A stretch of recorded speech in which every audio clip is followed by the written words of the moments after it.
Hi, I'm Nikki from Teaching Autism and welcome to the Autism and Special Education Community Podcast. Are you an autism or special education professional? Are you a teacher or therapist looking for support and new ideas? You may even be a parent, family member or carer. This podcast is perfect to help you find out more information, support and get some of your questions answered.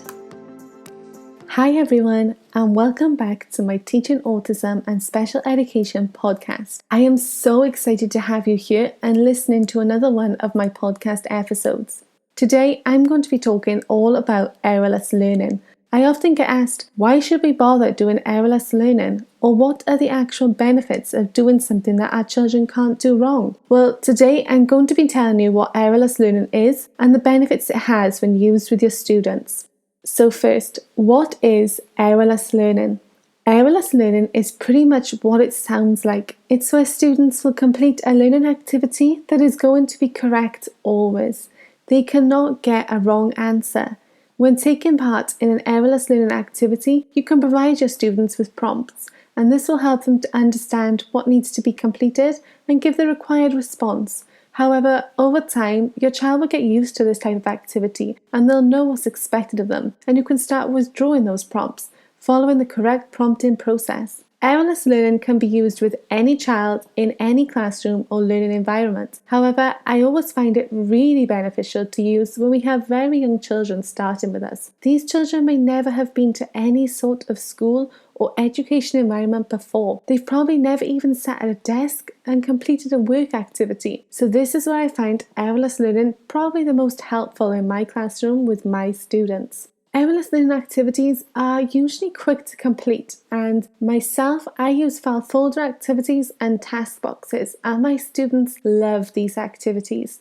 These activities help my students to work on sitting at a desk and paying attention to an activity. However, it will also help them to feel more comfortable and positive when working on their first activity. If they've never worked before, chances are they probably don't even know what you're asking of them or how to complete the activity in front of them. This is where you can provide appropriate prompts and support them in completing the activity. Remember, do not over-prompt and give your student a chance to process the instruction you've given and the activity in front of them, rather than continuing to prompt every few seconds. Errorless learning is great for this because it means the only praise your student is going to get is positive.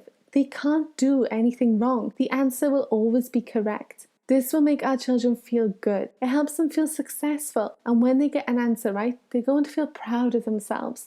And all of these happy and positive emotions will make working a more positive experience for your students. This is especially great if you have students who just can't cope or handle when they make a mistake. You can ease them into work activities by providing them with errorless learning activities where they're always going to be successful. This will help them build a more positive experience with work and their confidence will grow. Then in the future, you can move on to non-errorless learning activities. It's all about building up their confidence and that positive work experience. Another common question that I get is, what type of activities can I use for errorless learning? Do I need to make something new?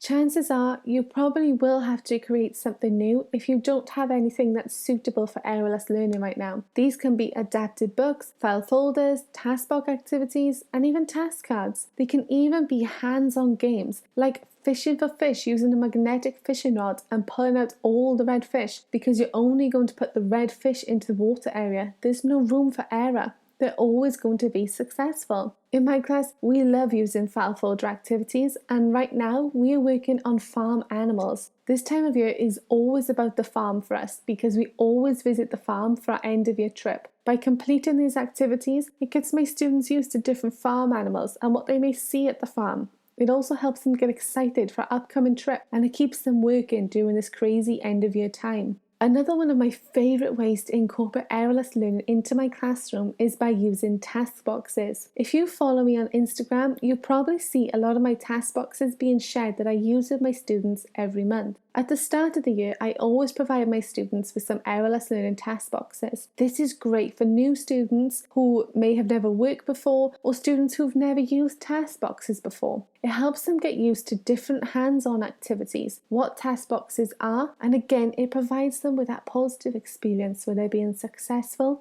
they're getting their answers correct, and there's no room for error. From here, you can progress through the year. After that first month of using errorless learning task boxes, usually most of my children are ready to move on to non-errorless learning task boxes. If I have some students who could maybe still do with working on a few more errorless learning activities, I just rotate them through the ready-made ones and mix in a few non-errorless learning activities to get them used to these too. When my students are completing the errorless learning activities with ease and independently, I do fade these out. If I have a child who may regress through the year, which could be down to a million reasons, even toilet training can have an effect on some of my students for their learning. So I'll sometimes pull back out these errorless learning activities if I feel it will help. However, if a child starts to rely heavily on errorless learning and they don't want to stop, try and slowly transition away from these. Start by doing 2 errorless learning activities and 1 non-errorless learning activity. Then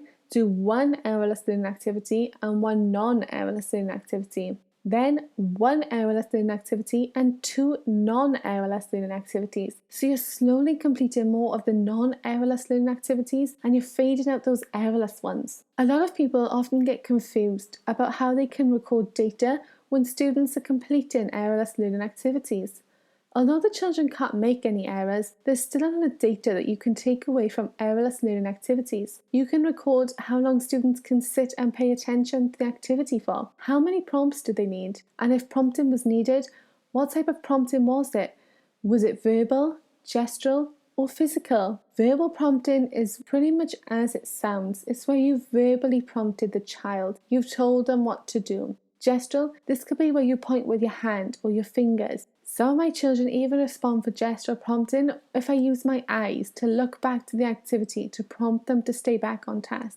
Physical, this is usually hand over hand. So if I have a child who is really struggling to know what to do, I may put their hand in my hand and bring it to where I need them to go. I may put the activity part, if there's a symbol piece, into their hand and I'll guide the hand to where I want it to go on the activity. As with most things, there can be some negative effects from errorless learning, and one can be if prompts are overused and our students become over-dependent on them. This will mean they'll wait for your prompt before they do anything. So remember to always follow the prompt protocol and never over-prompt your students. And once they start becoming more independent, withdraw those prompts. Take them away if you can. Lessen them. You want your students to become independent. You want them to be successful, independent learners. They cannot be relying on you all the time for all their work activities. I want you to take away from this podcast today the following positives about using errorless learning in your classroom. 1. It makes your students more successful.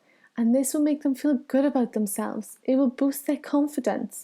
And this also helps to make a more positive experience for them with learning and work activities. 2. It gets your students used to working, especially if, like me, you have students come in at a young age and this is the first time they've ever been in school or a learning environment. It helps them get ready to learn, practice sitting at a desk and doing different work activities. 3. It takes away any frustration from students who struggle with their confidence or can't cope with making a mistake by providing them with an errorless learning opportunity where they can't be wrong. They're always going to be successful. 4. A lot of teachers and professionals state that the repetition that's involved with errorless learning actually helps to make the child more successful in the future. It helps them remember how to complete activities and know how to work and what's expected of them. 5. All of these positive benefits from errorless learning help keep your students engaged. The activity is hopefully going to be fun for them. It's interesting. It's engaging. They feel successful when they complete it. They're not making any errors. By keeping your students engaged, this will hopefully have a knock-on effect on any of the behaviours that you witness when completing work activities, especially students who may elope and try to leave the room when work is mentioned. Try and find the function of that behaviour. I had a child who used to elope from the room because he couldn't handle getting things wrong. He didn't want to upset anyone. He didn't want to feel like his teacher thought he was doing things wrong. When we finally got to the bottom of this and we introduced errorless learning, the elopement behaviours decreased and to the point he wasn't eloping anymore. His confidence had grown. He was happy to work on errorless learning activities. And as we built his confidence with those errorless learning activities, it built his confidence when we moved on to non-errorless learning activities. Is errorless learning something that you use in your classroom? Or has this podcast helped you realise that maybe you have a student or even students in your learning environment who would benefit maybe trialling errorless learning activities and rather than continuing where they are now? Let me know by leaving a comment on this podcast on my website, teachingautism.co.uk/podcast, or get in touch with me on social media or via email at contact@teachingautism.co.uk. If you have any questions or you'd like to pass on some feedback or information or benefits that this has had with your students, I love to hear from you. I am so excited to continuously be receiving so many lovely comments from you all for how helpful you've been finding these podcast episodes. Next week we have a behaviour specialist on the podcast, and I am so excited for you to hear that episode. If you are looking for some errorless learning activities, be sure to check out my website, teachingautism.co.uk, or find me on Teachers Pay Teachers under Teaching Autism. Thank you for listening, and I'll speak to you soon.